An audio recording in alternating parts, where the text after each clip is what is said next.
Welcome to the Producers and Transducers YouTube channel. In this video, I'm going to show you how I go through and I select tracks for sets and gigs or even just house parties.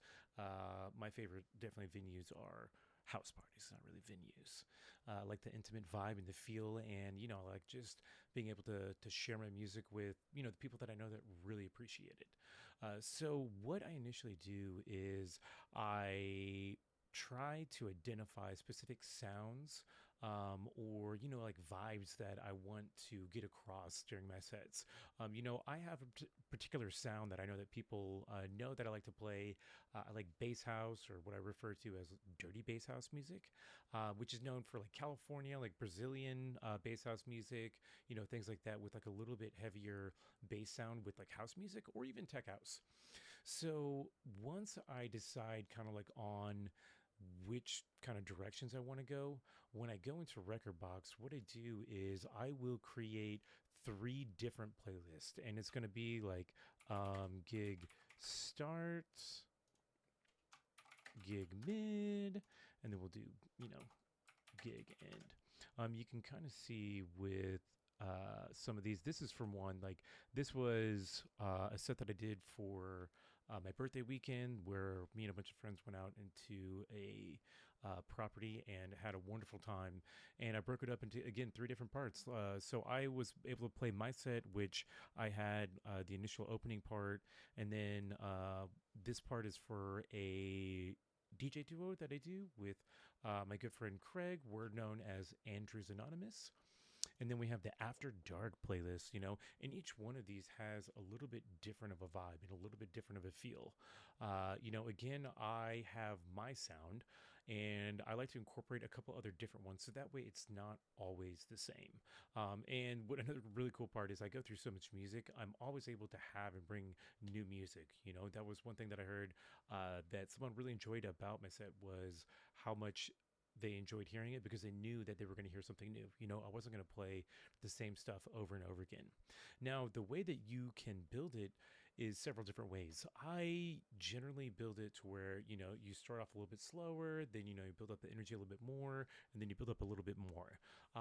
Now, there was like a recent house party where I did a little bit of the reverse. So what I started with was actually drum and bass, or UK garage kind of style.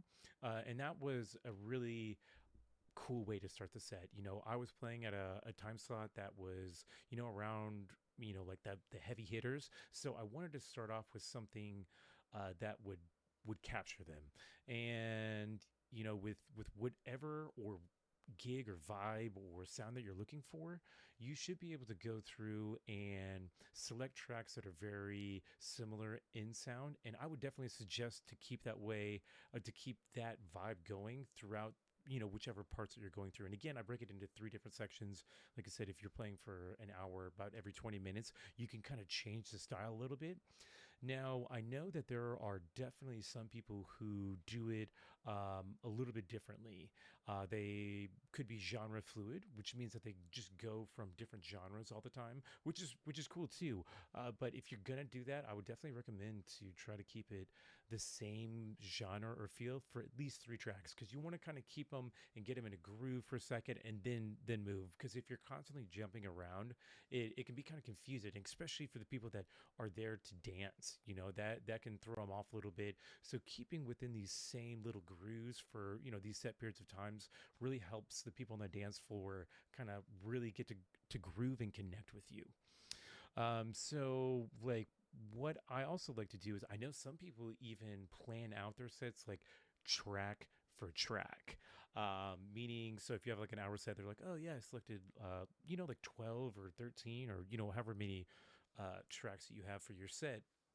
But what I do is, man, for like one playlist, as you can tell with this one, there's quite a bit going on here, because I like to be able to look out into the crowd. I like to be able to feel kind of what people are responding with to the stuff that I play, and kind of go on those different directions. Because there have been times when I'll play a track, and they are not feeling it at all, you know? So that way I have to quickly pivot. And if I was to have like a set that's lined up like that, it could throw you off a little bit because you're just going to keep probably playing whatever set you had pre-planned, even though the people that you're playing for aren't exactly intermingled with it. So I hope that this helps you kind of get started with your track preparations, and it's also very important to go through and make sure that you know your tracks, because one thing that I they try to also do is I try to get a good mixture between vocal tracks and non-vocal tracks, because when you have too many vocal tracks going one right after the other, that can definitely convolute the set a little bit, especially if you're trying to like mix two tracks together and the vocals go over each other. A lot of the time they don't go. Now, sometimes they do go really well together, and that can create a vibe all by itself. But that probably comes with preparation, probably knowing the tracks and playing them, and making sure that you know when you want to fade one track out and fade another one in. So hope you enjoy these tutorials and these lessons. If you have any feedback or anything, please be sure to put them in the comments. We definitely love to learn and to expand, and we love to hear from you guys. Thanks.